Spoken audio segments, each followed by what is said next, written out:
Ser podcast.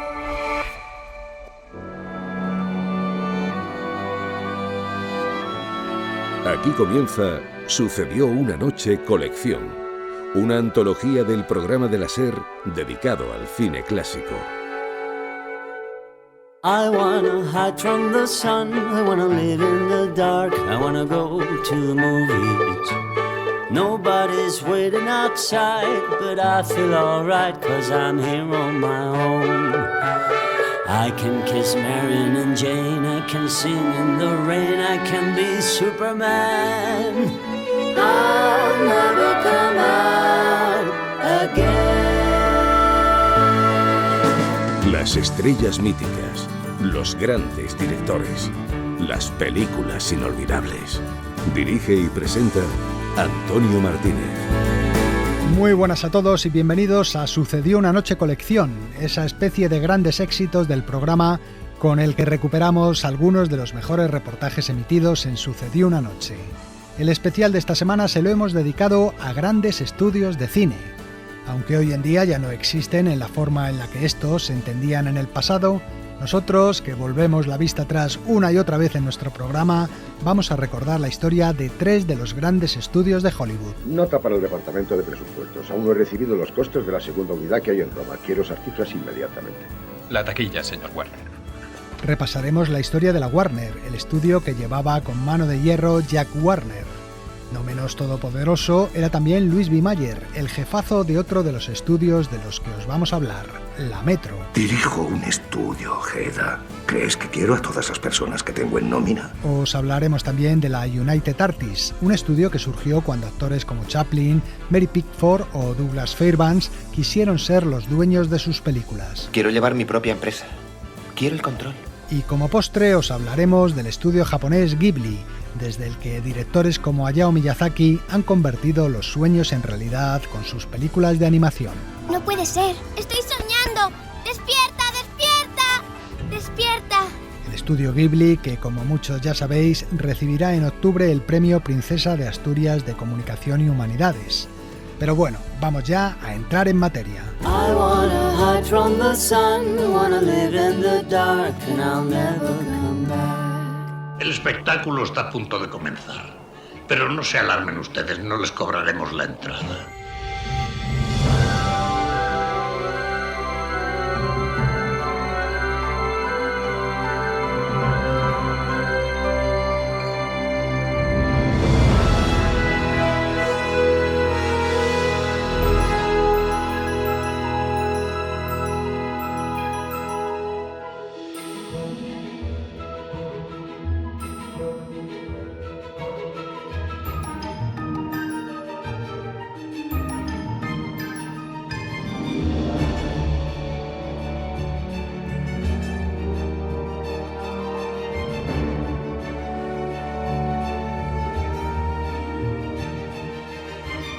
Esta música seguro que muchos la reconocéis porque la habéis escuchado al comienzo de muchas películas. Es el tema musical del logo de apertura de Columbia Pictures, otro de los grandes estudios hollywoodienses. Pero nuestro primer reportaje no va sobre la Columbia, sino sobre la Metro-Goldwyn-Mayer.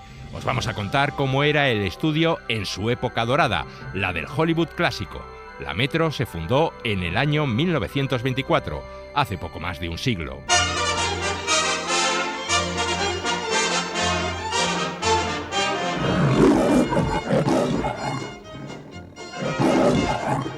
Con la misma arrogancia del león que les servía de emblema, la Metro-Goldwyn-Mayer entró en el Hollywood de los años 20 dispuesta a imponer su propia manera de entender el cine. Se trata de divertir al público, se trata de que los que compren las entradas vivan mejor durante 1h36 o 1h42. En el estudio creían en el cine no como reflejo de la vida, sino como una evasión de la misma. La gente está harta de la vida.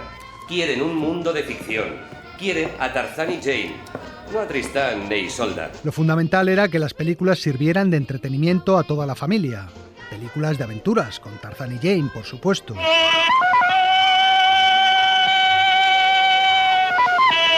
Pero también comedias. Acércate más, mucho más, mucho más. Si me acerco más, nos vamos a dar la espalda. Melodramas infantiles. Lassie, Has vuelto a casa. O películas románticas. No en vano tenían en nómina al gran amante de Hollywood, Clark Gable. Amigo, te quiero. Copito, te quiero. Jerry, te quiero. Te quiero. Cariño, te quiero. Quiero a todo el mundo. Aunque, como recordaba Frank Sinatra, la especialidad de la casa fueron siempre los musicales. Algunos estudios aseguran haber hecho las mejores películas de gángsters o de temas terroríficos. Pero en cuanto a musicales, sin duda Metro fue la campeona. Para el público de entonces se convertían en viajes de ensueño. Como decíamos al principio, la compañía se fundó el 17 de abril de 1924 con la fusión de 3 pequeños estudios. Los estudios Metro, los estudios Goldwyn y la pequeña productora de Louis B. Mayer. Espero que encuentren satisfactorios los tratos financieros a los que hemos llegado. Sin duda alguna, LB. Louis B. Mayer se puso al frente de la nueva empresa al ser nombrado presidente y dirección de producción. Mayer era el prototipo del triunfador del sueño americano. Como la mayoría de los magnates del Hollywood clásico, había nacido en Europa y era de origen judío. Jacob Berna, Jack Warner, Shmuel Gelfitz, Sam Goldwyn y, por supuesto, el tuyo, Lazar Meyer. Empezó trabajando de chatarrero hasta que compró un viejo teatro y lo convirtió en sala de cine. Tuvo éxito y fue comprando otras salas por todo el país. En pocos años se convirtió en uno de los titanes más poderosos de Hollywood y en su tiempo en el hombre mejor pagado de los Estados Unidos. Tachado de tirano, se jactaba de poseer una mano dura capaz de dominar a todas las estrellas de su estudio. LB quiere verte ahora mismo. ¿Por qué? Un tipo de modales bruscos y moral conservadora que gobernaba la Metro como si fuera una gran familia, en la que él ejercía de patriarca. Te quiero como un padre quiere a su hija, y has sido una chica mala, pero te perdonaré. Pero solo me quedo con la gente que sabe comportarse. Tienes un público en el que pensar. Louis B. Mayer fue un jefe más temido que amado, pero todos le reconocían 2 virtudes. Una, la habilidad de saber a quién encargar cada trabajo. Meyer ha alistado al equipo A. Sam Wood como director, Dalton Trumbo como supervisor de guión. Otra, su capacidad para descubrir el talento y crear estrellas. Se fijaba en alguien... Acaban de llamarme diciendo que a Frances Gam... Disculpa, a la señorita Judy Garland se la requiere para una audición en la Metro. ¿De veras? Sí, esta tarde. Ahora mismo. Luego le enseñaba a moverse y a actuar, le daba un nuevo nombre y le cambiaba el físico para dotarle de glamour. Sí, pero ¿y la cara? Los ojos están bien, pero los dientes están torcidos. Yo me encargo. Pero igual que creaba astros de la pantalla, también podía destruirlos al menor indicio de rebeldía. Mayer acabó, por ejemplo, con las carreras de John Gilbert y de Eric von Stroheim solo porque se enfrentaron a él. ¿Pero qué se ha creído ese desgraciado? Se rumorea que está acabado, señor Meyer. No logra hacer una película. Se acabó el genio. Y a Joan Crawford, que había sido una de sus estrellas más carismáticas... Me encanta la señorita Crawford en la pantalla. No dudó en despedirla cuando dejó de ser rentable en taquilla. Ordenaré a mi doncella y a los empleados del estudio que desalojen mi camerino. He de recoger muchos años. Ya lo han hecho, Joan. Están cargándolo todo en tu coche.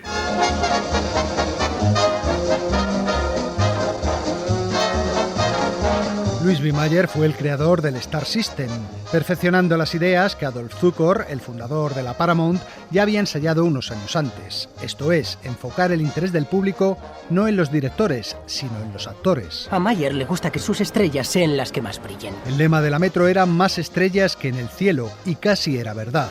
Ningún otro estudio podía presumir de poseer una lista tan grande de nombres estelares del cine. Eres una gran estrella. Eres una reina de Hollywood. Con el Star System, los actores y actrices firmaban largos contratos con el estudio. A cambio, la Metro les garantizaba el trabajo, eso sí, sin poder elegir los papeles que interpretaban y trabajando a destajo. Necesita descansar al menos 6 semanas. No puedo parar una película durante 6 semanas, doctor. 3 semanas. Le doy 3 semanas, pero será mejor que esté de vuelta aquí en condiciones. ¿Me está oyendo? Estos son asuntos de contrato, asuntos legales. El estudio controlaba también la imagen pública de la estrella. Oye, ¿te han asignado un publicista? No.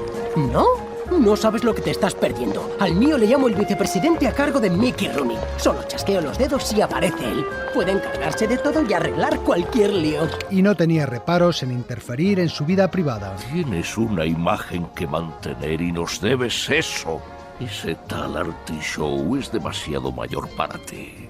Ya se ha casado 2 veces y divorciado otras 2. Existe una cláusula de moral en tu contrato. Louis B. Mayer encontró a su mejor colaborador en Irving Thalberg, el jefe de producción que con tan solo 25 años fue nombrado vicepresidente del estudio. Irving, eres sin duda el ejecutivo más sagaz de la ciudad. Juntos, Mayer y Thalberg convirtieron la Metro-Goldwyn-Mayer en el estudio más importante de Hollywood, aquel en cuyo sistema de producción se fijaron todos los demás.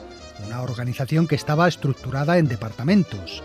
Guionistas, músicos, maquilladores, encargados de vestuario, publicistas, cazatalentos... Ahora estoy en la Metro. Llámeme si se le ocurre algún guión. Estamos buscando cosas. Todos estos departamentos colaboraban entre sí para fabricar películas como si fuera una cadena de montaje y donde solo había un objetivo: conseguir un éxito tras otro. ¿Sabes cuál es tu trabajo en Hollywood? Poner culos en asientos. La Metro producía en torno a 50 películas anuales, un promedio de 1 por semana. Muy bien, quiero un primer plano de... Jerry. Empezaremos con un primer plano de Jerry. Todos los platós trabajaban a pleno rendimiento. Y si te demorabas un poco, tenías a la siguiente unidad esperando en la puerta. Tenemos que hablar un momento. No tengo tiempo. Esta película debería rodarse en 40 días y solo tengo 6.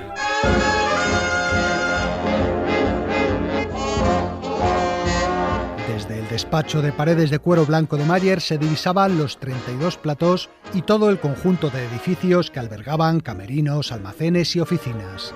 En total trabajaban allí más de 6.000 personas.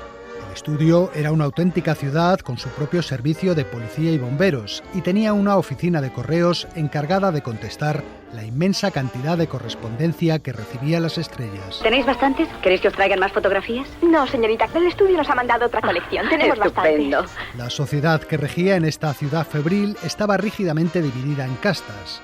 En lo más bajo estaban los extras. ¿Qué tiene de malo, Cherek?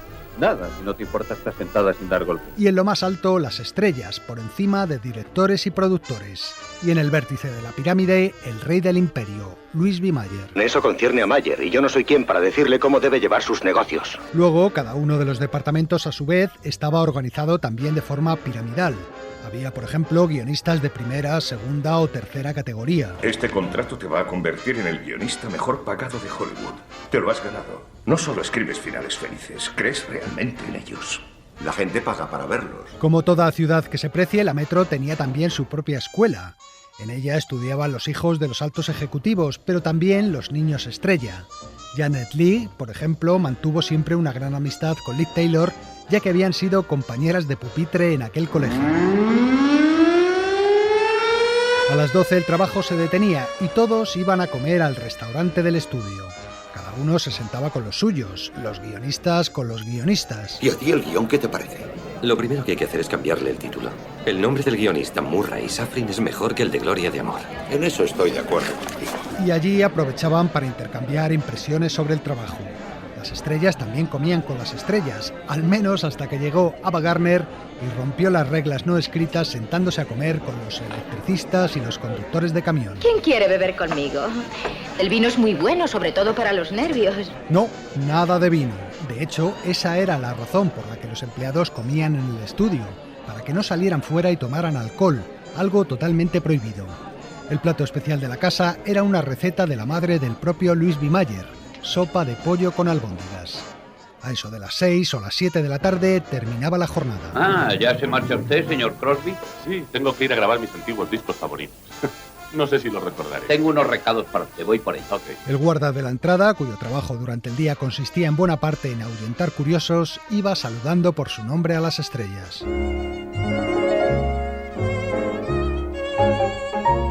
La época dorada de la Metro-Goldwyn-Mayer duró hasta los años 50 del siglo XX. En esa década, las leyes antimonopolio obligaron a que los estudios se desprendieran de las salas de cine que explotaban, y privada de la exhibición, la empresa perdió gran parte de su poder.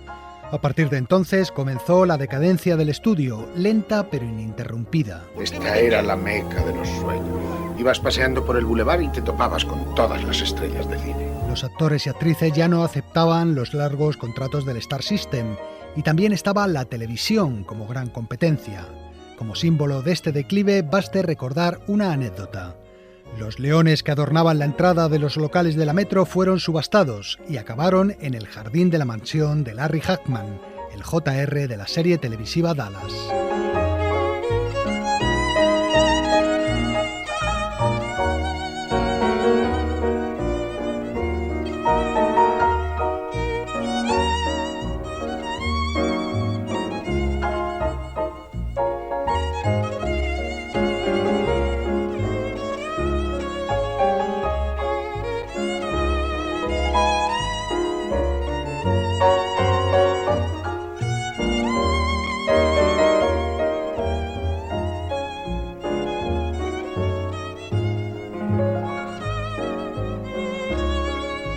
El siguiente gran estudio del que vamos a hablaros es la United Artists, uno de los más singulares de la historia de Hollywood. ¿Queréis saber por qué? Pues os lo contamos en los siguientes minutos. Enero de 1919. Estamos en el Hotel Alexandria de Los Ángeles. En uno de sus salones se han reunido algunos de los rostros más populares del cine del momento. Está, por ejemplo, William S. Hart, actor de películas del oeste. 3 años antes había sido votado la estrella más taquillera del cine americano, pero últimamente su caché está bajando. ¿Sabes? No sé por qué tengo la impresión de que no te resulta demasiado cómodo ser un famoso vaquero del cine. También está Mary Pickford, apodada la novia de América. Es la actriz más famosa de la época, pero no consigue que Zukor, el jefazo de la Paramount, le pague lo que ella considera justo. Pero esos son migajas, Adolf, y tú lo sabes. ¡Quiero más! ¡Mucho más! Charles Chaplin, también presente en la reunión, no se queja de sus salarios, sino de la intromisión de los productores en sus películas. Bien, ahora presta mucha atención porque te diré lo que vas a hacer y suprimirás exactamente lo que yo diga. ¡Vamos! Pues por Dios que aunque sea lo último que haga, me las arreglaré para que no vuelvas a rodar otra película en toda tu vida. El único que no parece tener problemas es Douglas Fairbanks, el héroe por excelencia de las películas de aventuras. Está en la reunión porque los otros son sus amigos y no para de gastar bromas intentando rebajar la tensión. La vida era diversión cuando estaba Doug. Y, ¿sabes? No creo que hoy en día nadie recuerde la enorme estrella que era. O sea, en aquellos días era enorme. Gustaba a los hombres. Las mujeres le adoraban. Él era la realeza. En una esquina de la mesa, escuchando atentamente, está también el director más importante del cine americano. ¡Es Griffith! ¿Cuál es? El que está ahí subido con el sombrero blanco. David Ward Griffith, que acaba de cerrar su productora tras el fracaso comercial de la película Intolerancia. Pero no es eso lo que le ha traído a la reunión. Los asistentes están a punto de hacer un anuncio que hará historia. Douglas Fairbanks, Mary Pickford y Charles Chaplin habían coincidido en 1917 en una gira por el país para vender bonos de guerra y desde entonces eran amigos íntimos. A menudo solían hablar entre ellos de los problemas de su profesión. Estoy harto de este mundo enloquecido. Levantarse de madrugada, trabajar todo el día, cada día, 6 días a la semana. Y el séptimo estás tan cansado que te quedas en la cama. Y los directores con los que se trabaja hoy en día no saben dónde tienen la mano derecha. Fue por eso que cada uno montó su propia productora, pero a la postre dependían de los grandes estudios para distribuir sus películas y en los últimos meses había cada vez más rumores de que estos se estaban cansando del creciente poder de las estrellas y de cómo sus salarios se disparaban. Los productores planeaban asociarse para crear un monopolio de la distribución de películas. Eso les permitiría dictar las reglas que, a partir de entonces, deberían seguir todos aquellos que quisieran trabajar en el cine americano. Por cierto, no hace mucho leí una frase curiosa sobre Hollywood. Bajo esta farsa relumbrante yace la luz de la realidad. Mary Pickford fue quien tomó la iniciativa. Grandes hombres de la industria como Zukor de la Paramount, Loeb, Louis B. Mayer y otros iban a unirse para controlar los salarios. No solo de los actores, también de los guionistas, de los directores y demás oficios de cine. Y serían ellos los que dictarían las normas y decidirían lo que los demás debíamos hacer. Se acabó el poder aprobar una historia o un reparto. Así que llamé a Douglas por teléfono y él se vio después con Chaplin y con William S. Hart. También se unió David Ward Griffith.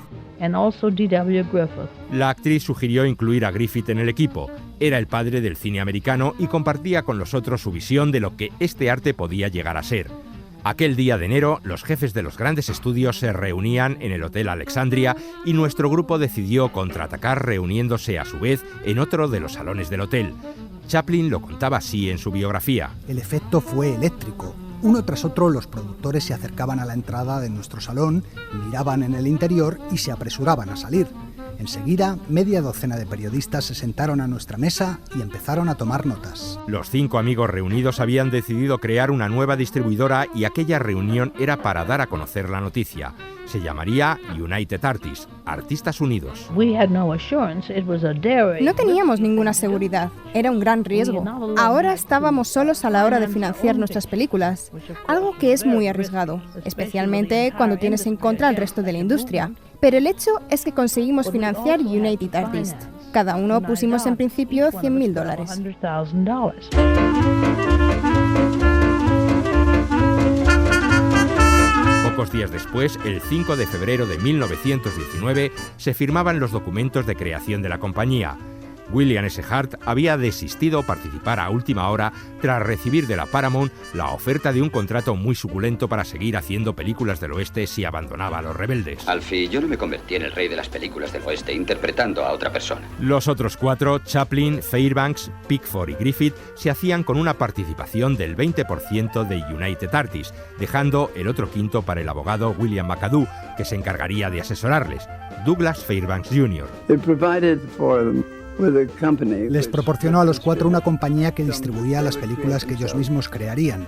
Serían las estrellas las que estarían al mando en todo momento. Ellos serían sus propios jefes y escogerían a sus propios directores y a todos los que formaban parte de un rodaje. Y si fracasaban, fracasaban. Y si tenían éxito, lo tendrían todos juntos. Cada uno de los partícipes debía ofrecer las películas de sus productoras al nuevo estudio. Douglas fue quien produjo la primera película, His Majesty the American. Griffith recompró el negativo a Zukor de su película La culpa ajena. Y yo produje Pollyanna, mi primera película para la United Artists. Chaplin estaba atado por diversos contratos y hasta varios años después no pudo traer sus películas a la United, pero aunque los primeros años fueron difíciles, consiguieron salir adelante. ¡Qué película más sensacional! Una verdadera obra maestra. La United Artists distribuyó grandes clásicos del cine como Robin de los Bosques de Fairbanks, La Quimera del Oro de Chaplin o Las dos tormentas de Griffith, además de otras películas de estrellas como Rodolfo Valentino o Gloria Swanson. Y es que United Artists funcionaba más como una distribuidora que como una productora. La idea era ofrecer a otras estrellas participar en la compañía, pero los que se interesaron por el proyecto fueron productores independientes como Hal Roach, Alexander Korda y sobre todo Samuel Goldwyn, que a la postre proporcionó la mayor parte de la producción del estudio en estos primeros años. Supongo que la clave era que no había demasiada gente capaz de ser como los fundadores de United Artists. No había demasiadas estrellas en aquella época que fueran capaces de ser productores al mismo tiempo. De haberlo sabido, probablemente se hubieran unido a United Artists, como lo hizo el productor Sam Goldwyn, que se convirtió en miembro del grupo. Con el tiempo, los 4 fundadores acabarían vendiendo su parte. El primero, Griffith, arruinado por su falta de éxito. Solía ser poderoso en esta ciudad. Eres poderoso. No hace mucho. Sí. Solíamos hacer 40 películas al año, ahora tengo suerte si puedo realizar una. Fairbanks se deshizo de su parte poco antes de morir en 1939, mientras que Chaplin y Pickford conservaron sus acciones hasta los años 50. Pero créame, no siento nostalgia ni remordimientos. Destruir es mejor que crear cuando uno no sabe qué es lo que está creando. Y en cuanto a la producción cinematográfica, ¿qué? Los años 30 y 40 no fueron muy brillantes para la compañía, pero en la década de los 50 la cosa empezó a cambiar. Kane va a ser hombre muerto dentro de media hora y nadie piensa en hacer nada para impedirlo. Solo ante el peligro se convirtió en un gran éxito, al que siguieron otros como La Reina de África, Con faldas y a lo loco, o Los Siete Magníficos. Pero la época de mayor esplendor de United Artists llegó en los 60. ¿Oísteis lo que dijo el teniente Srang, Debemos ser amables con los puertorriqueños, o si no, tenemos que dejar que nos lo quiten todo y se apoderen del barrio, o si no... ¡No! ¡Ni hablar! ¡Naturalmente que no! West Side Story fue el primero de los 5 Oscar a la mejor película que el estudio consiguió en esa década. En lo comercial, títulos como La Pantera Rosa, los Spaghetti Westerns de Sergio Leone o las películas de los Beatles trajeron también grandes beneficios. Y como no, también las películas de este personaje. Señor Bond. ¿Sí? Le presento al señor Goldfinger. Tanto gusto. Igualmente. Todas ellas dieron un gran impulso a United Artists. ¿Desea examinar mis cifras? Estoy seguro de que son perfectamente redondas. La buena racha siguió en los 70 con Annie Hall, El violinista en el tejado, Alguien voló sobre el nido del cuco o este otro personaje. Hola, me llamo Rocky Balboa. Soy el potro italiano. El sello United Artists se había convertido en un símbolo de calidad y éxito que atraía a muchos productores independientes. La United Artists va a poner un gran interés. Su distribución será muy amplia a nivel internacional. Y entonces llegó la catástrofe. El estudio aprobó una gran superproducción ambientada en el oeste americano que debía dirigir Michael Cimino, director que acababa de lograr un gran éxito con El cazador. La película se titulaba La puerta del cielo y al poco de comenzar el rodaje el presupuesto comenzó a dispararse. Todos los días juro que no les voy a dar ni un centavo más. Pero yo también soy pobre y lo comprendo. ¿Qué voy a hacer? Soy tan humano como el primero. La cifra inicialmente presupuestada se multiplicó por 4. Aún así, la United Artists decidió seguir confiando en el director. Yo estoy dispuesto a dar cuantos pasos sean necesarios para que este proyecto siga adelante. La película costó finalmente $44 millones y solo recaudó 3. ¿Has visto qué desastre, Averill? El fracaso de La Puerta del Cielo llevó a la ruina al estudio, que fue absorbido por la Metro-Goldwyn-Mayer. Nos desplazan a nosotros y a nuestro capital. Habrán de pasar 50 años para que la Tierra vuelva a producir otra riqueza. United Artists se convirtió, a partir de entonces, en una distribuidora y productora ocasional dentro de la MGM. En 2007, el estudio recibió un importante impulso gracias a este hombre. Esto es lo que yo llamo un lugar lleno de posibilidades. Tom Cruise compró parte del accionariado con la intención de impulsar de nuevo la producción de United Artists. Los ideales románticos de sus inicios, que buscaban colocar a los actores y directores en el lugar más alto de la pirámide de Hollywood, no siempre marcaron su camino, pero es innegable que la aparición de United Artists supuso un hito en la industria cinematográfica y abrió el camino a otras estrellas y directores que, en los años siguientes, se atrevieron a desafiar a los magnates de Hollywood y a sus estrictas reglas de producción.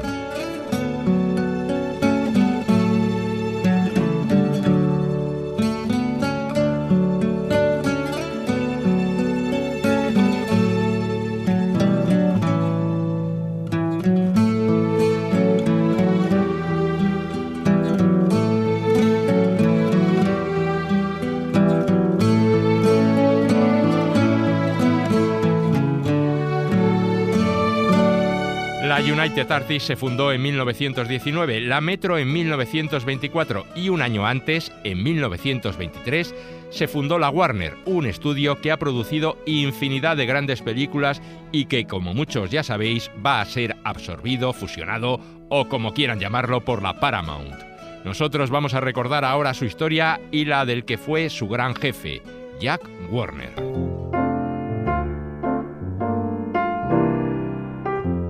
Todo empezó con El caballo de papá.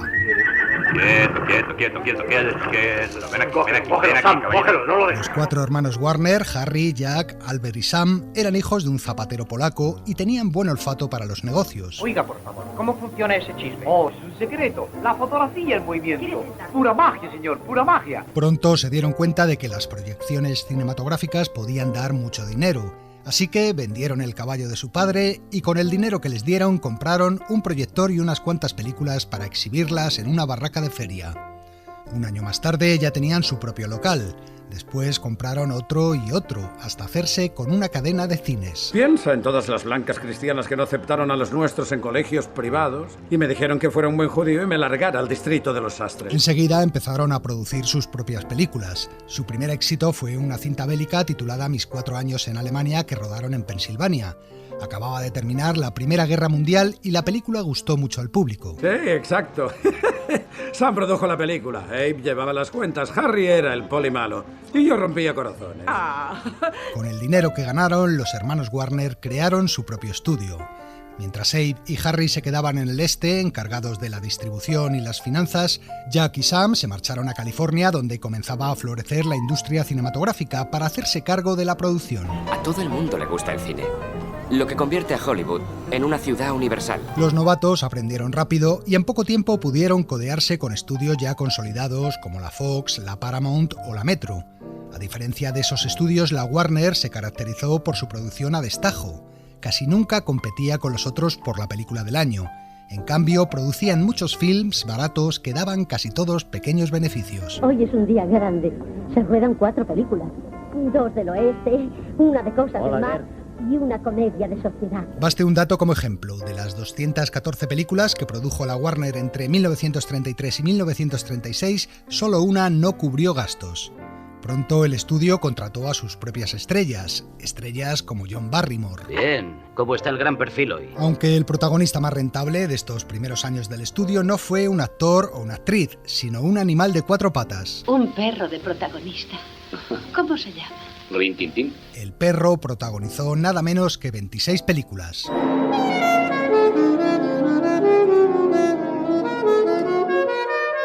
La Warner siempre estuvo interesada en las innovaciones técnicas. Los hermanos habían comprado una emisora de radio y allí habían entrado en contacto con los experimentos que desde hacía años se venían realizando sobre la sincronización de imagen y sonido. Así lo recordaba el propio Jack Warner. En aquellos días era creencia generalizada que el cine había progresado hasta el máximo. Mis hermanos y yo estábamos convencidos de lo contrario y estábamos resueltos a romper la barrera del silencio y dar vida plena a la pantalla, dándole una voz que pudiera ser oída en todo el mundo. Poco después, el estudio rodaba Don Juan, la primera película con banda sonora sincronizada de la historia, aunque esta se limitaba solo a la música y a algunos efectos de sonido. Pero la verdadera revolución llegaría el 26 de octubre de 1927. Esta noche, gran estreno en el Warner Theater, El cantor de jazz. La película era muda, pero incluía algunas canciones sonorizadas. En un momento dado, el actor Al Jolson se dirigía directamente al público y pronunciaba estas palabras. Wait a minute, you ain't heard nothing yet. Wait a minute, I tell you, you ain't heard nothing. Esperen un minuto, todavía no han oído nada, decía Al Jolson. Por primera vez un actor hablaba en la pantalla. Con esa sencilla frase el cine entraba en la era del sonido. Vengo de una revolución, el estreno del cantor de jazz. Cuando la voz de Al Jolson brotó de la pantalla, creí oír las campanas tocando a muerto por el cine mudo. El cine ya no es solo imagen, sino también voz. Sin embargo, los hermanos Warner no pudieron vivir con alegría ese momento histórico. El día antes del estreno del cantor de jazz, Sam Warner murió de una hemorragia cerebral, dejando a Jack en solitario al frente del estudio. Le llamaban el magnate de las buenas peleas y los chistes malos, Debbie Reynolds. Era muy apuesto y tenía un bigotillo fino sobre los labios. Siempre iba muy arreglado y contaba los chistes más malos que se pueden imaginar. Todo el mundo reía a carcajadas, a él le encantaban los chistes. Lo de las peleas tenía que ver con sus constantes disputas con actores, directores y otros estudios. Jack Warner controlaba con mano férrea su estudio, manejando a su antojo las carreras de estrellas. Sé lo que estás haciendo, Jack, darle a Crawford todos mis papeles para controlarme. Y también de directores. Quiero hacer algo menos peligroso, como una película bélica o un western.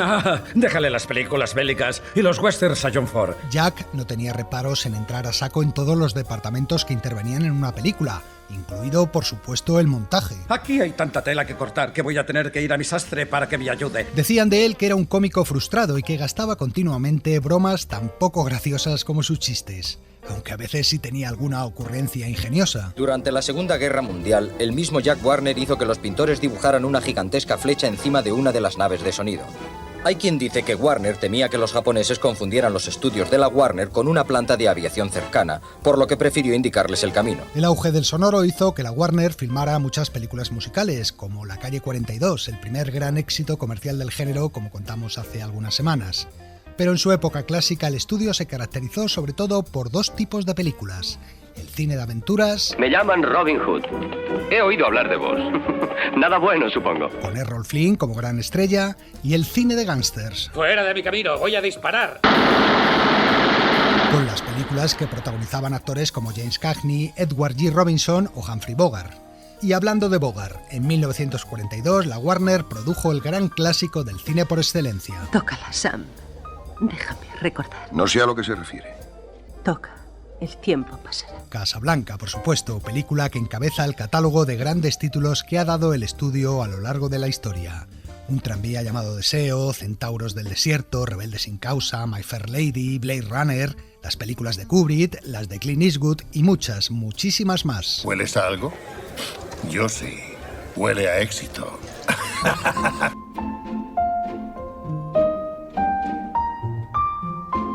Jack Warner tenía buen olfato para descubrir nuevas estrellas. El señor Warner te mencionó esta mañana. ¿Ah, sí? ¿Y qué ha dicho? Que no te olvides de encerrarle el coche. Aunque a veces también metía la pata, como aquella en que desechó a Clark Gable por tener las orejas muy grandes y el actor acabó fichando por la Metro.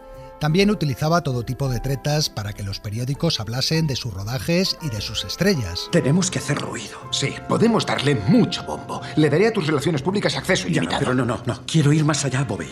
Tienes que hacer que se tiren de los pelos. Hazlo. Yo me aseguraré de que salgan en los periódicos. En cambio, durante la época de la caza de brujas del senador McCarthy, Jack Warner fue quien abrió la veda, el primero en dar oficialmente nombres de trabajadores de su estudio a la comisión. Y es que Warner era un anticomunista acérrimo. ¿Qué? ¿De repente eres comunista? ¿Tienes algo contra el capitalismo? Lo que estamos viendo en esa pantalla es un claro ejemplo del mercado libre. Es una competición vigorosa, es el estilo americano. Jack Warner libró más batallas con los actores que ningún otro magnate de Hollywood. Las estrellas se quejaban del control total sobre sus carreras que ejercía el estudio, y actores y actrices como Errol Flynn, Olivia de Havilland, Charlton Heston o Bette Davis le llevaron a los tribunales. La zorra de Davis me demandó en 1936 para librarse del contrato. Me demandó literalmente. Bobby tenía tal cabreo encima que me provocó una úlcera y hemorroides. Todavía las tengo, te las puedo enseñar. Jack intentó hundir sin éxito la carrera de la actriz, aunque según contaba Betty, con el tiempo fueron olvidando las rencillas. Nosotros realmente al final acabamos por respetar uno al otro. Creo que él finalmente me respetó, o al menos eso me dijo en una ocasión. Con el paso de los años, el sistema de estudios terminó y las estrellas pudieron elegir libremente sus papeles. Bueno, todas no. ¿Qué hay de nuevo, viejo? Aquí le tenéis, el único conejo ganador de un Oscar. Según nuestras últimas encuestas, Bugs Bunny es un bien activo que atrae por igual a hombres y mujeres, jóvenes y viejos en todo el universo conocido. Desde 1940 la Warner produjo también cine de animación, creando su particular constelación de estrellas encabezada por el conejo y seguida de Tom y Jerry, el Correcaminos, Porky, Piolín y Silvestre, el Pato Lucas. Hermanos Warner, una leyenda del espectáculo como yo no debería seguir haciendo de comparsa de ese orejudo de entonces en Zanahoria.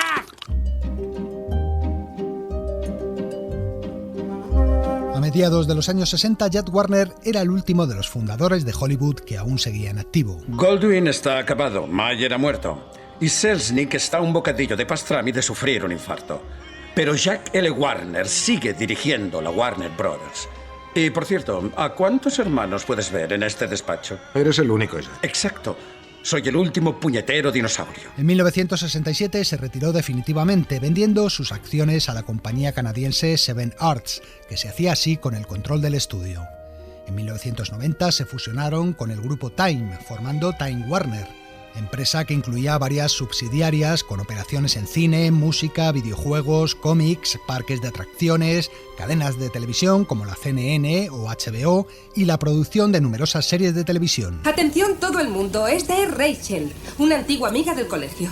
Os presentaré, este es Chandler, esta es Phoebe, ese es Joey y ¿te acuerdas de mi hermano Ross? Series como esta, Friends, y otras como Big Bang Theory, Dos hombres y medio o El mentalista. En las últimas décadas, la Warner ha seguido cosechando grandes éxitos cinematográficos. Soy Aragorn, hijo de Arathorn. Él es Gimli, hijo de Gloin. Y él Legolas, del Reino de los Bosques. La saga del Señor de los Anillos, por ejemplo, las películas de superhéroes de DC. Batman! ¿Estás bien? Perfecto. O las de este otro personaje. Harry Potter. Señor Weasley. ¿Con ganas de empezar el curso? Sí, va a ser genial. El catálogo de Warner supera los 7.000 títulos y es el estudio que más taquilla ha recaudado a lo largo de la historia. En 2018, Time Warner fue adquirida por la compañía de telecomunicaciones AT&T, pasándose a llamar Warner Media. Un imperio cinematográfico y del entretenimiento en general que hoy todo el mundo reconoce por su logo de presentación. Ya sabéis, una panorámica rápida de las instalaciones del estudio en tonos naranja y las legendarias letras WB que se mueven para ocupar el centro de la pantalla, mientras de fondo suenan unos compases de las Time Goes By.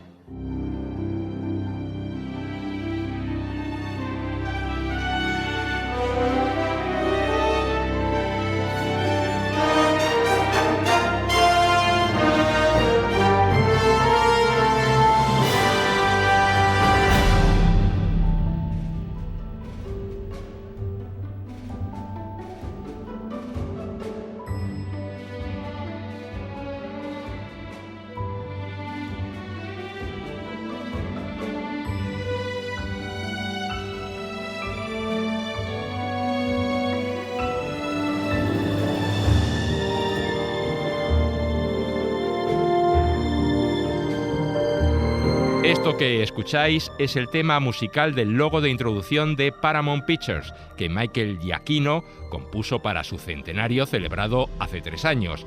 Y el último reportaje de este especial de Sucedió una noche colección no gira en torno a un gran estudio de Hollywood, sino al estudio de animación japonés Ghibli, que, como apuntábamos al comienzo del programa, ha sido galardonado con el premio Princesa de Asturias de Comunicación y Humanidades.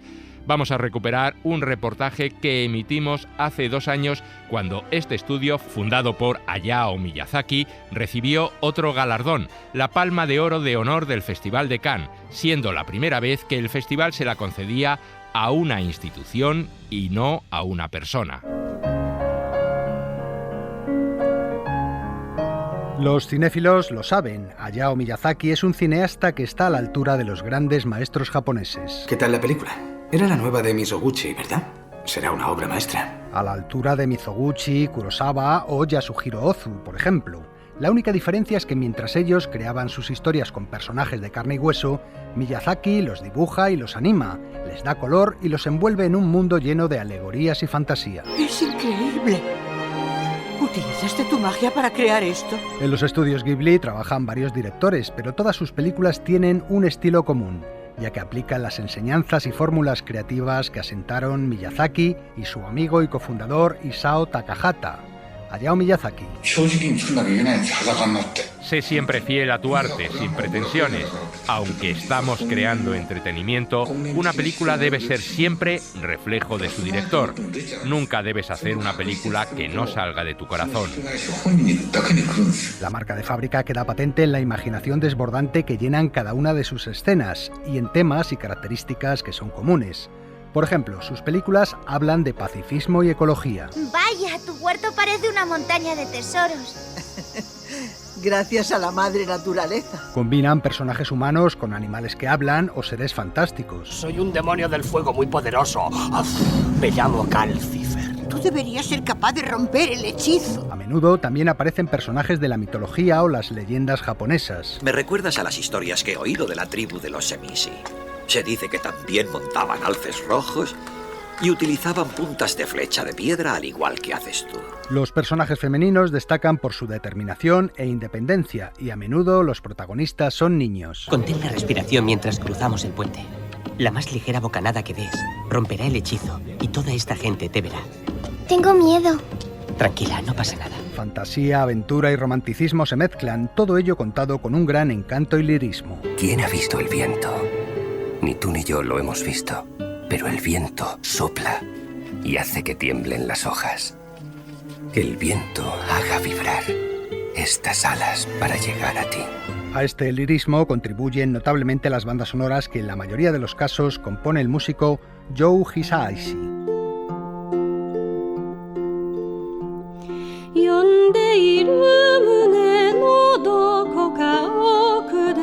Visualmente, las películas Ghibli están inundadas de un intenso color. ¡Qué preciosidad de casita! Mi tío, que era mago, me dio este lugar para que fuera mi estudio privado. Puedes venir aquí siempre que quieras. Y a diferencia de los otros estudios de animación, Ghibli no trabaja con técnicas digitales, sino que sigue haciéndolo a la manera tradicional, dibujando a mano y en 2 dimensiones. Solo en ocasiones trabajan con ordenadores para generar movimiento en los entornos. Toshio Suzuki, presidente del estudio. Ya sea dibujando a mano o con ordenador, es indispensable una actitud artística para hacer buena animación. Del mismo modo en que hay cosas que solo puedes hacer con animación digital, hay otras, sobre todo en cuestión de detalles, que solo puedes hacerlas dibujando a mano. Además de Miyazaki, en Ghibli trabajan directores como Yoshifumi Kondo, autor de Susurros del Corazón, Hiromasa Yonebayashi, responsable de El recuerdo de Marnie, Goro Miyazaki, hijo del fundador y director de Cuentos de Terramar, y sobre todo, y hasta su muerte en 2018, Isao Takahata, creador de otras maravillas como La tumba de las luciérnagas o El cuento de la princesa Kaguya. Elige lo que quieras, todo este vestuario es tuyo, mi princesa. ¡Vaya! ¡Parece un arco iris! Me encanta verla así. Pero sobre todo destacan las 11 películas creadas y dirigidas por Hayao Miyazaki. Hayao Miyazaki nació en Tokio en 1941. Su padre y su tío dirigían una fábrica de piezas para aviones. ¿Qué te parece? Caramba, es un folgore. Sí, no hagas preguntas. El hidroavión que llevaba este motor perdió la final de la Copa de Snyder en 1925 contra Curtis. Pero no fue culpa del motor. Perdió porque el mecánico era malo. De ahí la fascinación de Miyazaki por la aviación que vemos en diversas películas suyas, como El viento se levanta o Porco Rosso. Veamos, ¿qué crees que hay que tener para ser un buen piloto? ¿Experiencia? No. Hay que tener inspiración. Suerte que no me has dicho que hacía falta experiencia. Mi abuelo me explicó una vez que tu vuelo en solitario era de los más rápidos que había visto nunca. También me dijo que eres muy buen piloto. La otra pasión de Miyazaki era el dibujo y desde niño soñaba con trabajar en la Toei Animation, el estudio más importante del anime, es decir, del cine de animación en Japón. Por favor, déjeme trabajar aquí. ¡No empieces otra vez! ¡Sí, quiero trabajar aquí! Por fin, a los 22 años, consiguió entrar en el estudio y con Takahata como mentor, trabajó durante 2 décadas como animador, guionista y realizador de diversas series. Hola, Heidi. ¿Cuánto has madrugado hoy? ¿A dónde vas tan temprano y con esa ropa? Estoy esperando a mi tía. Series como Heidi, Marco y otras muchas. Pero Miyazaki soñaba con hacer otro tipo de películas más personales. En 1984 estrenó con gran éxito el largometraje Nausicaa del Valle del Viento. ¿Por qué no te quedas a vivir aquí en el Valle del Viento? Así ayudas a mi pueblo. ¡Te necesitamos! Con el dinero que ganaron con esta película, Miyazaki, Takahata y el productor Toshio Suzuki fundaron los estudios Ghibli en 1985. Lo bautizaron con ese nombre debido a la pasión por la aviación de Miyazaki, ya que Ghibli es el término italiano para describir el viento del desierto sahariano, lo que nosotros llamamos Sirocco, y da nombre también a un modelo de avión. ¿Es el hidroavión que ha ganado 2 años seguidos la Copa de Schneider? Y no solo es muy veloz, sabe comportarse en la guerra. En 1988 llegó el primer gran éxito del estudio. ¿Y tú quién eres?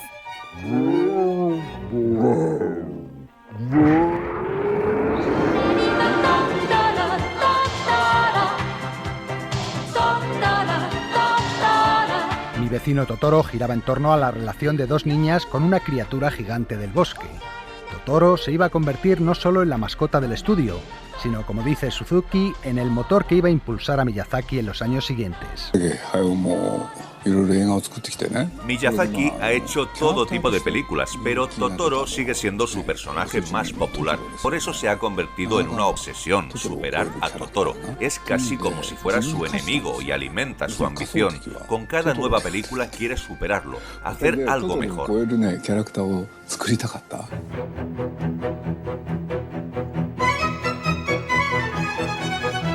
Otro momento importante en la historia del estudio fue el estreno en 1992 de Porco Rosso, la historia de un cerdo aviador. Me han dicho que por estos alrededores hay un cerdo muy famoso llamado Porco Rosso. Si quieres trabajar con los piratas del aire, ve con pies de plomo. Son un atajo de pelagatos. Y como no se lavan nunca, apestan. Toshio Suzuki otra vez. Hasta Porco Rosso, todas las películas de Miyazaki las podían ver juntos los niños con sus padres. Eran películas de entretenimiento familiar. Pero con Porco Rosso eso cambia. Es una película pensada para un público adulto. Es cierto, a partir de entonces las películas de Miyazaki se vuelven más complejas, con argumentos intrincados que las alejan del público infantil.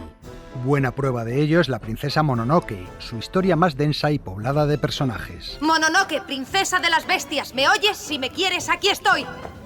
Si buscas venganza por los animales que he matado, aquí hay 2 mujeres a las que deberías conocer y que también buscan venganza, pues tus lobos mataron a sus maridos. En 2001 llegó la película más aclamada del estudio. ¿Chihiro?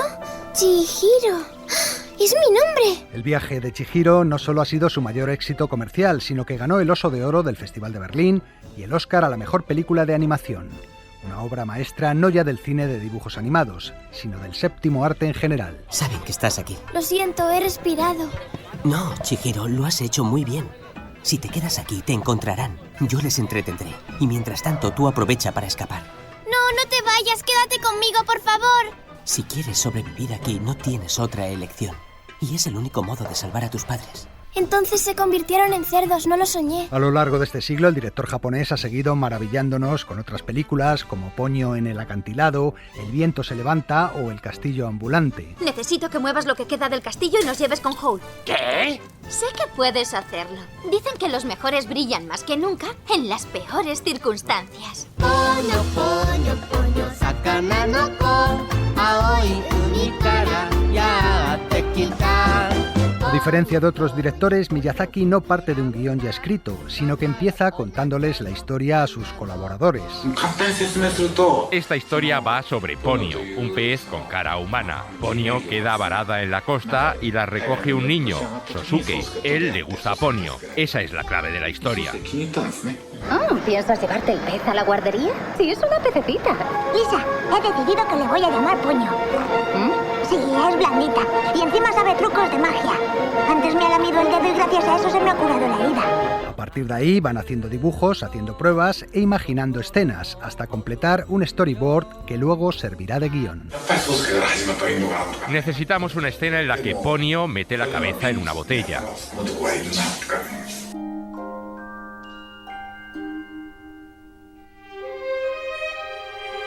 En 2013, Hayao Miyazaki anunció que se jubilaba.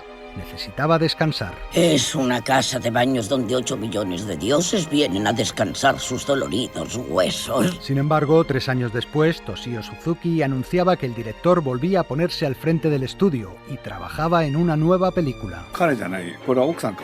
Me lo contó la esposa de Miyazaki. Dijo que era algo que ocurría casi cada día. Una garza entraba volando en el jardín de su casa para beber agua en el pequeño estanque que tienen. Miyazaki la observaba y empezó a pensar en ella como la acompañante y guía del héroe de una historia.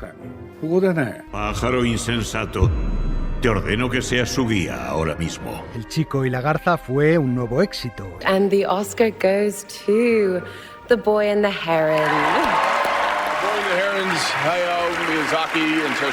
Consiguió para el estudio Ghibli el segundo Oscar de su historia a la mejor película de animación. Sin embargo, el tiempo no pasa en balde. Miyazaki tiene ya 83 años, Isao Takahata falleció en 2018 y Suzuki tiene 75 años.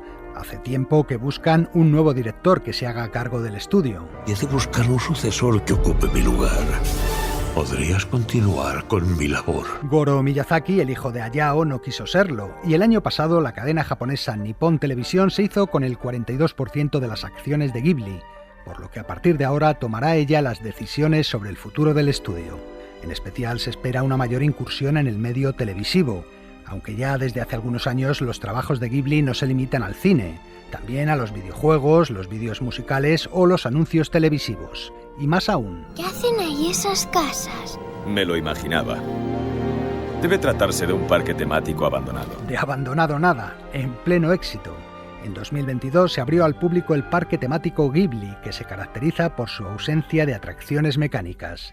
No sabemos qué ocurrirá con el estudio en el futuro, pero esta palma de oro de honor viene a reconocer estos 40 años de magia, fantasía y buen cine que nos han regalado, demostrando algo que ya sabíamos de sobra, que la animación no es solo cosa de niños.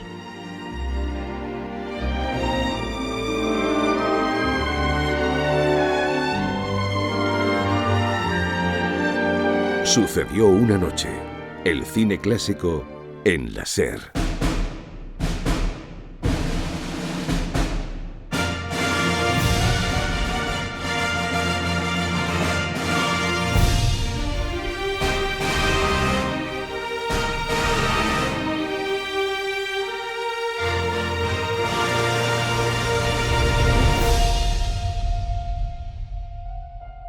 Pues así termina este especial dedicado a 4 grandes estudios de cine.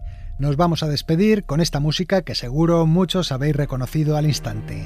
Se basa en la fanfarria que Alfred Newman compuso para el logo de apertura de 20th Century Fox, en unas variaciones interpretadas por la orquesta Pianistec. Con ella os dejamos por esta semana. ¡Chao!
Para no perderte ningún episodio, síguenos en la aplicación o la web de la SER, Podium Podcast o tu plataforma de audio favorita.